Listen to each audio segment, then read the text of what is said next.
एक अमेरिकी इतिहासकार ने कहा था, history is not the past but the map of the past drawn from a particular point of a view. यानी इतिहास अतीत नहीं बल्कि अतीत का एक मानचित्र है जो किसी विशेष दृष्टिकोण से तैयार किया गया है। इस इतिहास की किताब पर भी यही आरोप लग रहे हैं कि इनमें एक खास राजनीतिक पार्टी के दृष्टिकोण से भारत का इतिहास लिखा गया।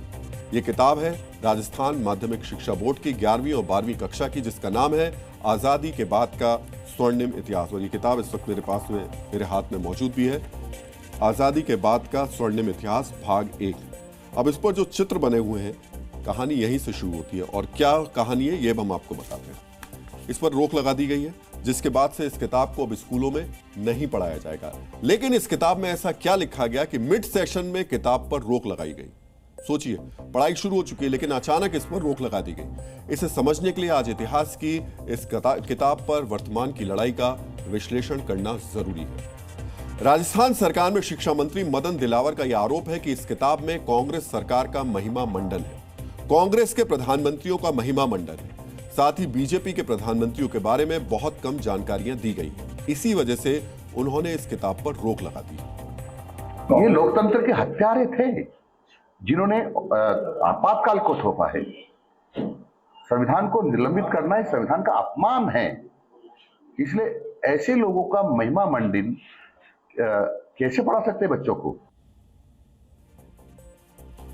मदन दिलावर ने जो आरोप लगाया है वो गंभीर है, क्योंकि सवाल लाखों बच्चों के भविष्य से जुड़ा है।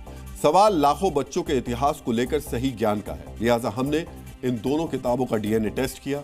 आजादी के बाद का स्वर्णिम इतिहास किताब के भाग 1 के 83 पन्ने और 2 के 79 पन्नों में लिखी गई चीजों को देखा। इसमें जो निष्कर्ष निकला वो आपको जानना और समझना जरूरी है। इस किताब में 1857 की क्रांति का हिस्सा सिर्फ 4 वाक्यों में, 4 सेंटेंस में खत्म कर दिया गया, जबकि आजादी में कांग्रेस पार्टी के योगदान के लिए 3 पन्ने, पूरे 3 पन्ने लिखे गए। 1965 से 1984 के बीच भारत की विकास यात्रा में इंदिरा गांधी को पाकिस्तान का बंटवारा करने के लिए याद किया गया, लेकिन इसी बीच भारत में लगी इमरजेंसी का इस किताब में एक बार भी जिक्र नहीं किया गया।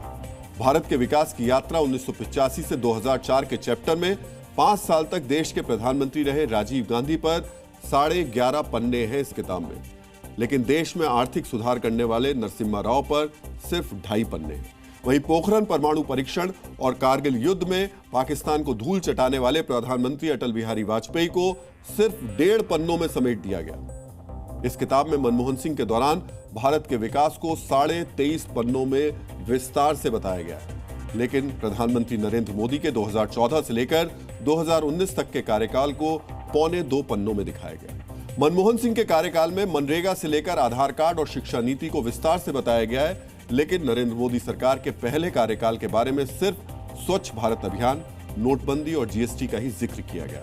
आयुष्मान भारत योजना, जनधन योजना, उज्ज्वला योजना का इस किताब में कोई जिक्र नहीं।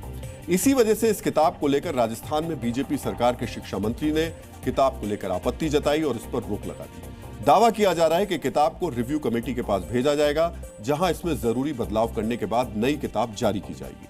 लेकिन इस बीच एक तथ्य यह भी है कि तब तक के लिए बच्चों के पास हिस्ट्री की कोई किताब ही नहीं है। ऐसे में शिक्षा मंत्री से कुछ सवाल लाजमी हो जाते हैं।